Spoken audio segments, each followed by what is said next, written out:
2nd, 2022. I think I'm just now starting, sorry. Crystal here with your January 22nd,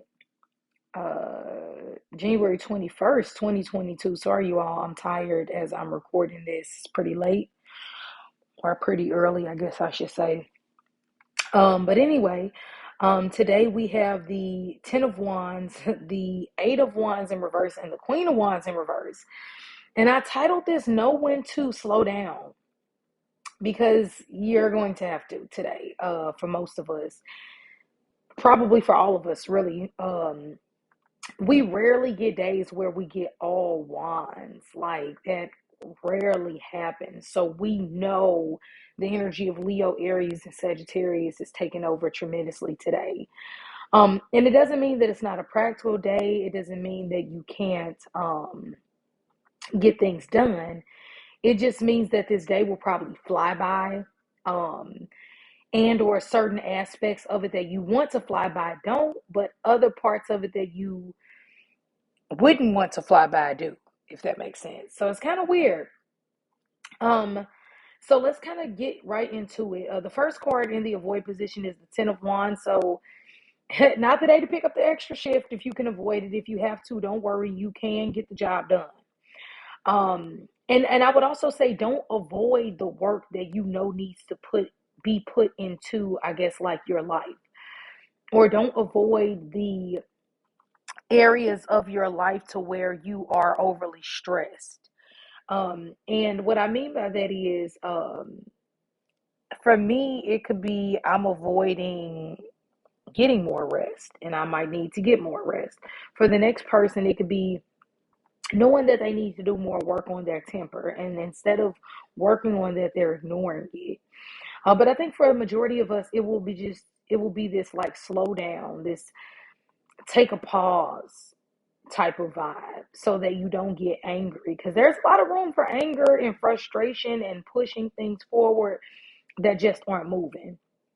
And so like hopefully, if you're watching this later on, you got a good night's rest. But I would not put a lot on my agenda on Friday, because there's room for delays. It might not even be that people are trying to hold you up, but they have so much going on with them or something that stops them in their tracks. Therefore, it affects you.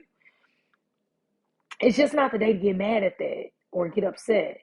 And I heard mandate, so I don't know what that is. I don't know if it's going to be some type of mandate that happens, or if it's like some type of like mandate at your job that happens, which can be frustrating too. But I would just say breathe through it. If you can avoid to take on extra, then don't.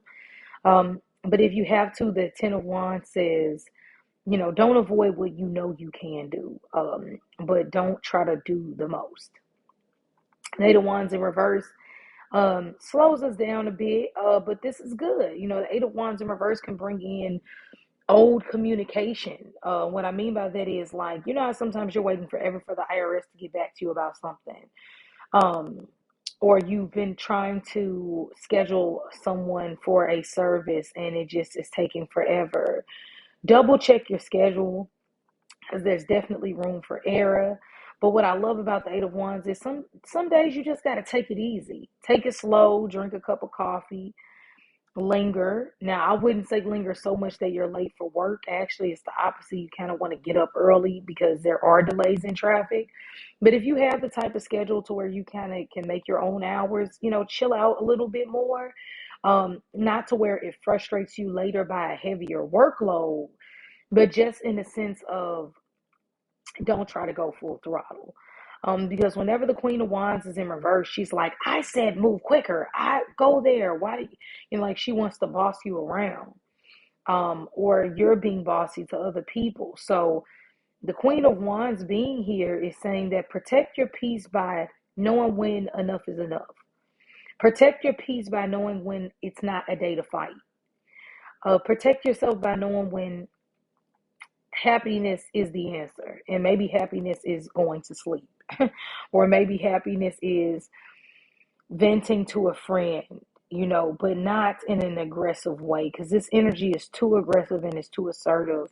And I think we do a lot better by just kind of slowing down and taking things moment by moment, if that makes sense.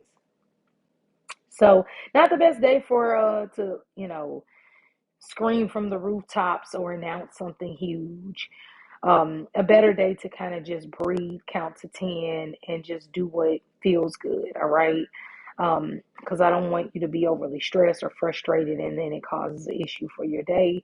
I'd rather you use this energy on a higher note to kind of go back over old passion projects that you've had, dig those up, go back to why you started that business or why you started that nonprofit organization.